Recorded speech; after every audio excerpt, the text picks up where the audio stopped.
தமிழ் மொழியால் இணைந்த அனைவருக்கும் வணக்கம்.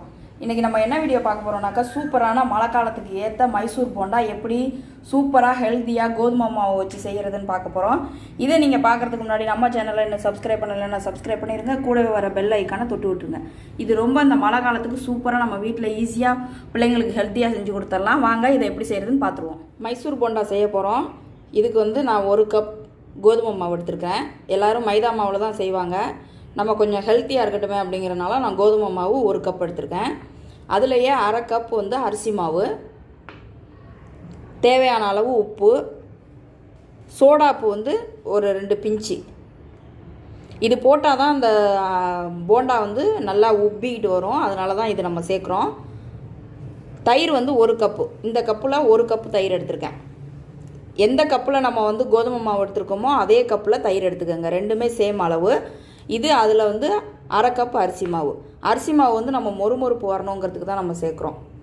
இது கொத்தமல்லி கருவேப்பிலை நான் கூடவே கொஞ்சம் வெட்டி வச்சுருக்கிறேன். நல்லா சின்னதாக சாப் பண்ணி வச்சுருக்கேன். பச்சை மிளகா காரம் மட்டும்தான். அதனால் உங்களுக்கு எவ்வளோ காரம் தேவையோ அதுக்கு தகுந்த மாதிரி போட்டுக்கோங்க. நான் ஒரு 2 பச்சை மிளகா கீறி வச்சுருக்கிறேன். ஜீரகம் 1 டேபிள் ஸ்பூன் போட்டிருக்கேன். இஞ்சி கொஞ்சம் துருவி வச்சுருக்கிறேன். இவ்வளோ தான் இதுக்கு தேவையான பொருள். ரொம்ப சட்டுன்னு ஈஸியாக செஞ்சிடலாம். இப்போ கோதுமை மாவை போட்டுக்குவோம். அரிசி மாவை போட்டுக்கலாம். சோடா உப்பு, தேவையான அளவு உப்பு. எல்லா உப்பும் போட வேண்டியதில்லை. தேவையான அளவு உப்பு போட்டு இதை ஒரு தடவை மிக்ஸ் பண்ணிப்போம். நல்லா இது எல்லாத்துலேயும் ஈவன் ஆகட்டும்.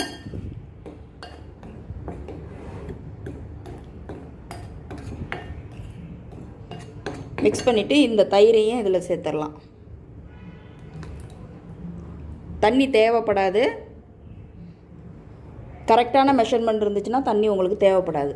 இப்போ இதில் எடுத்து வச்சுருக்கிற ஜீரகம், பச்சை மிளகாய், இஞ்சி, கருவேப்பிலை, கொத்தமல்லி எல்லாத்தையுமே இதில் சேர்த்துருவோம்.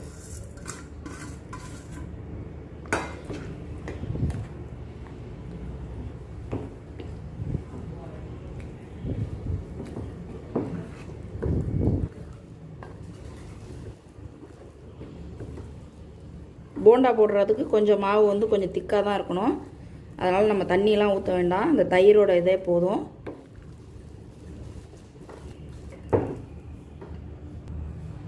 பாருங்கள், மாவு இந்த பதத்தில் இருக்கணும். இப்படி எடுத்து போட்டால் டக்கு டக்குன்னு உழுவணும். இந்த மாதிரி தான் இருக்கணும் மாவு. இந்த பதத்தில் நம்ம ரெடி பண்ணிக்கலாம். இதுக்கு தண்ணி நம்ம சேர்க்கலை. கரெக்டான மெஷர்மெண்ட் இருந்துச்சுன்னா தண்ணி தேவைப்படாது. அப்படி உங்களுக்கு தேவை அப்படின்னாக்கா கொஞ்சமாக சேர்த்துக்கோங்க. இப்போ நம்ம எண்ணெயை காய வச்சு இதை பொரிச்சு எடுத்துருவோம். எண்ணெய் நல்லா காஞ்சிருச்சு. இப்போ நீங்கள் ஸ்பூன்லேயும் எடுத்து போடலாம், கையிலையும் உருட்டி போடலாம். வடை தட்டுற மாதிரி தண்ணியில் கையில் நனைச்சிட்டு தண்ணி உருட்டியும் போடலாம். நான் இன்றைக்கி உருட்டி தான் போட போகிறேன்.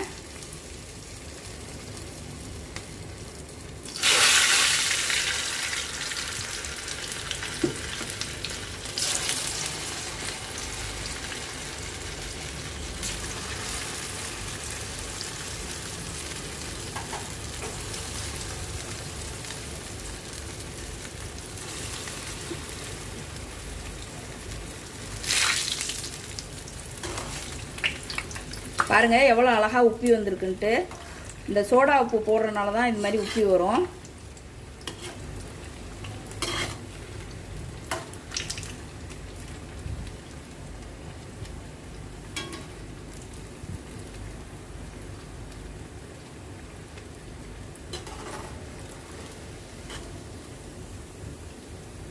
அருமையாக நம்மளோட மைசூர் போண்டா ரெடி ஆகிட்டு இதே மாதிரி எல்லாத்தையும் நம்ம பொரிச்சு எடுத்துக்கலாம். பாருங்கள், நம்மளோட அசத்தலான மைசூர் போண்டா சூப்பராக ரெடி ஆகிட்டு. இந்த மழை காலத்துக்கு நீங்கள் இந்த வீட்டில் சூப்பராக செய்யலாம்.